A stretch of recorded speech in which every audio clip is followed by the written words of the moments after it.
Klik ini akan proteksi seperti ini.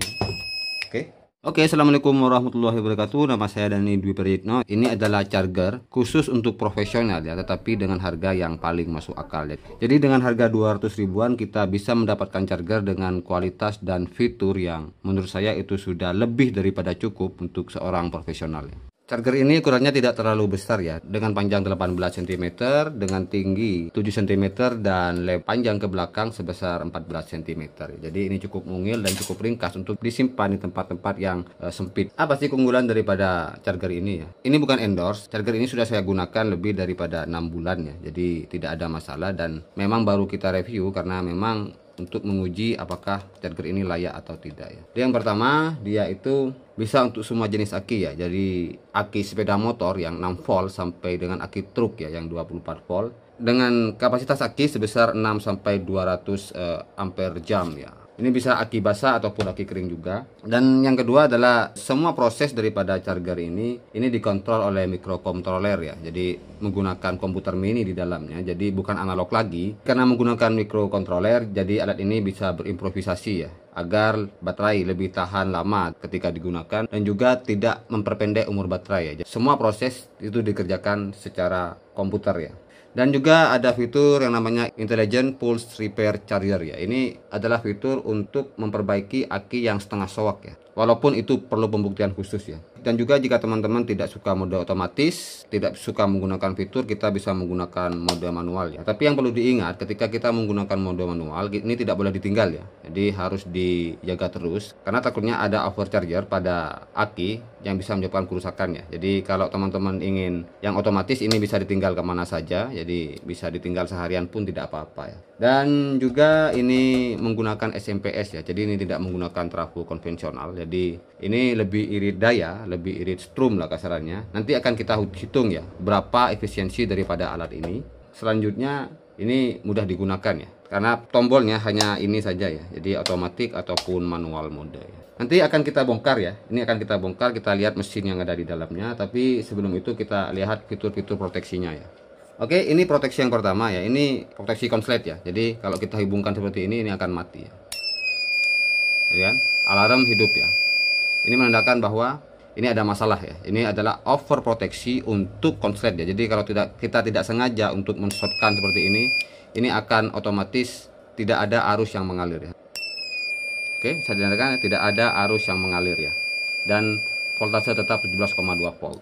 Oke, dan fitur yang kedua adalah fitur reverse ya, atau pemasangan yang terbalik. Saya akan menggunakan aki motor ya, tapi nanti ini akan saya tes menggunakan aki mobil ya. Oke, di sini saya menggunakan aki motor Yuasa ya. Kalau kita case secara biasa seperti ini adalah plus dan ini adalah min ya. Oke, seperti itu ya. Tapi kalau kita teledor atau kita lupa, ini mempunyai fitur proteksi ya untuk reverse ya. Jadi untuk ketika kita masang terbalik, ini akan proteksi seperti ini. Oke, kita lihat ya. Ini proteksi ya. Jadi tidak ada arus yang masuk ya, seperti itu.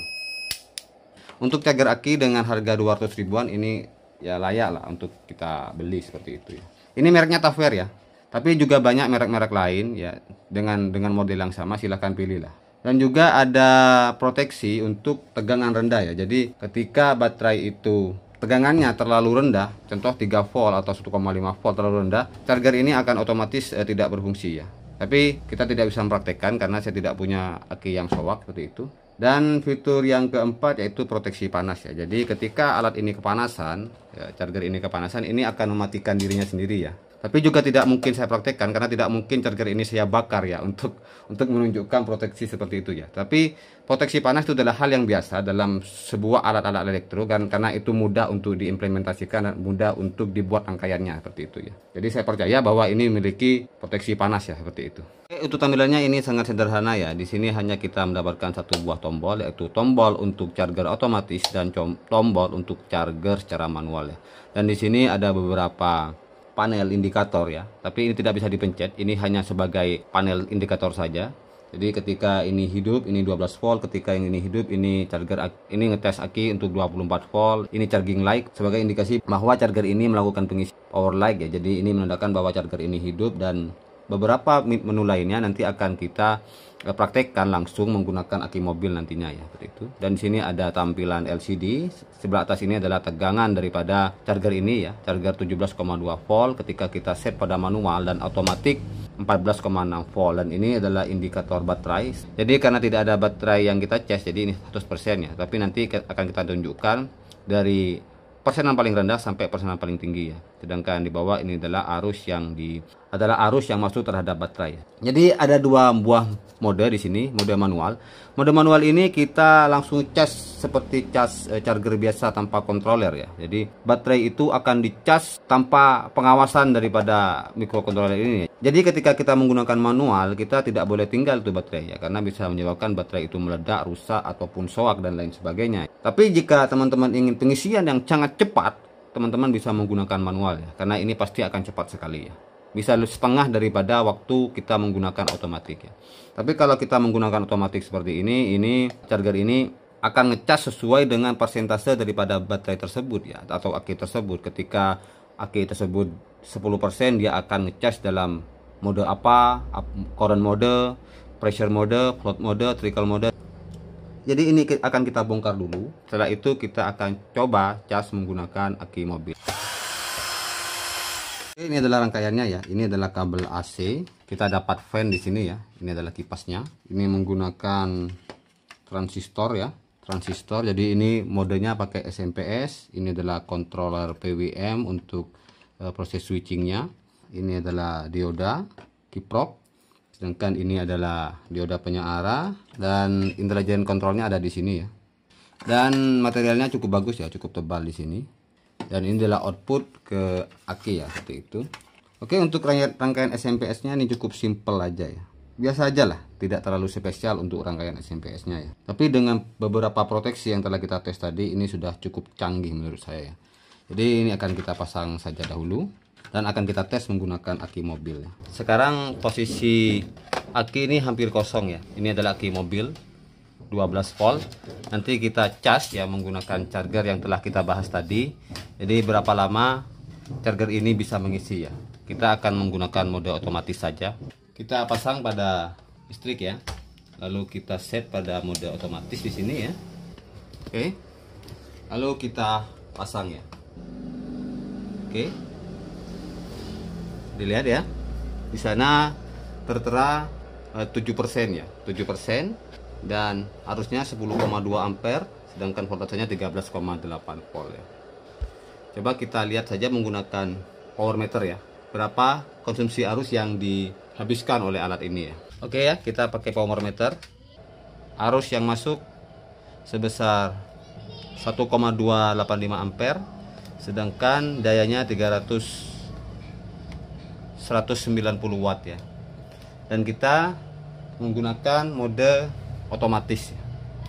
Mode otomatis sekarang jam 10.03, posisi masih 12%. Nanti langsung kita hitung berapa jam untuk bisa mengisi aki secara penuh ya. Oke, ketika posisi 15% ya, indikator yang hidup adalah constant current mode ya. Ini akan berubah seiring bertambahnya persentase pada baterai ya. Oke, posisinya sudah 32% ya pada jam 18.16 ya.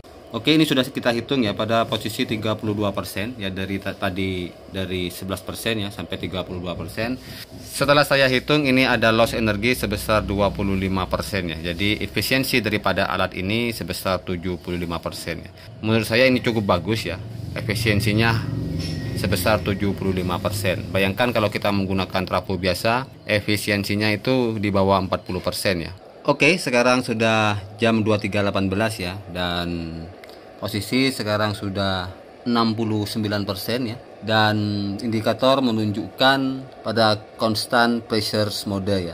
Ini sudah berubah tadi di sebelah sini ya. Dan konsumsi daya sebesar 84,5 watt. Oke, sekarang sudah 80% ya, dan indikator berada pada float mode ya di sini. Dan ini sudah jam 1.49. Pada 88% ini memakan daya sebesar 63,7 watt ya. Oke, posisi baterai sudah 99% ya, dalam keadaan modenya trickle mode. Sekarang sudah jam 8.59 Ini sudah hampir 12 jam. Dan ini sudah full, tadi sudah 100% tapi turun lagi karena pada trickle mode. Jadi nanti ini akan ke idle mode lalu ke trickle mode kembali ya, akan bolak-balik. Dan penggunaan watt 32,3 watt. Oke teman-teman, terima kasih telah menonton video ini ya. Ini sudah jam 00.12 ya, jadi sudah tengah malam. Dan sekarang masih proses editing video yang telah kita tonton barusan. Jadi mohon teman-teman, jika ini memang bermanfaat, silahkan di subscribe ya, agar channel ini bisa menyentuh angka 100.000 subscriber. Terima kasih pada kalian semua. Semoga kita sukses bersama. Assalamualaikum warahmatullahi wabarakatuh.